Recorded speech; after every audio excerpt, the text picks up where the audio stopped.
Hey friends, this is Teresa. This week I am going to be talking to you a lot about resilience. I think that resilience is something that we don't often have an understanding of. What is resilience? How do you cultivate resilience? How do you know what resilience even is? The dictionary says that resilience is the capacity to overcome difficulties very quickly. It even likens it to toughness. I actually don't think that toughness is part of it. Resilience to me isn't just about toughing it out and suck it up, buttercup, and put on your big girl boots and get on.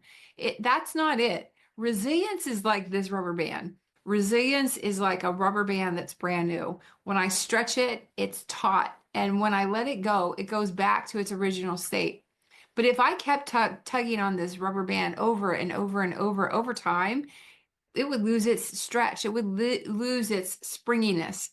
That's resilience, and that's what happens inside of every one of us. It is actually not something that we are always born to know how to do. We don't wake up with this knowing of how to be resilient. It's something that we learn to cultivate within ourselves. We learn to work on ourselves over the years. It actually comes because we are faced with challenges that we have to learn how to be resilient in. One example in my life, when I was a single mom with 5 kids, I worked in the ICU and I worked in the ER. I worked in both departments, and every day I knew the day and the time I had to be there. I never knew which department I was going to be in until I got there. Think about it, those are very high stress areas. I would get there and I never knew what to expect. I would hit the ground running, and it was bells and alarms and all kinds of sounds and noises and chaos day after day after day. I was fortunate to have time in the car going to and from work. That helped to prepare me mentally and emotionally. What I would do on the way into work is I would pray, I would listen to quiet music, I would maybe listen to scripture or an audible book. And that really helped to get me ready. Mentally, I would sometimes eat breakfast, sometimes I would intermittent fast. It depends on what I was focusing on in my health. And that prepared me. But on the way home, it was completely different.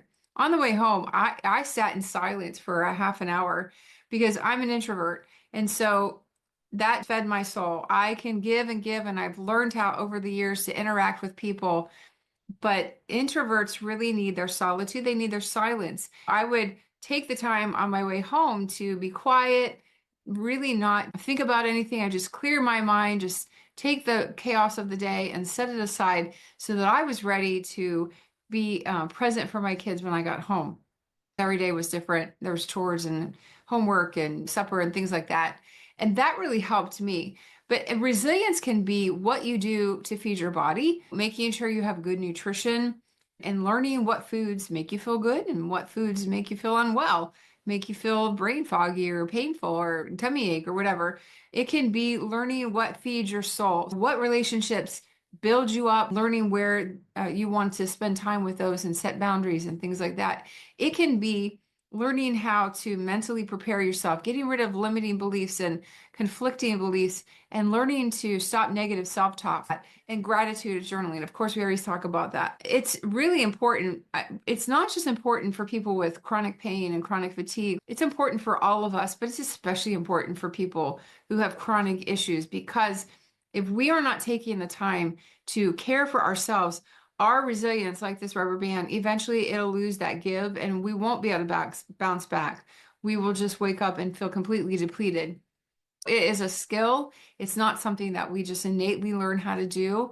And it's something that I think that we should all take the time to really learn about ourselves and find out what works for us and what does not. I would love to hear from you. What do you think resilience is, and what do you do as part of your routine to build yourself up and to help cultivate resilience within yourself? I look forward to seeing you in the next video. Stay tuned for more.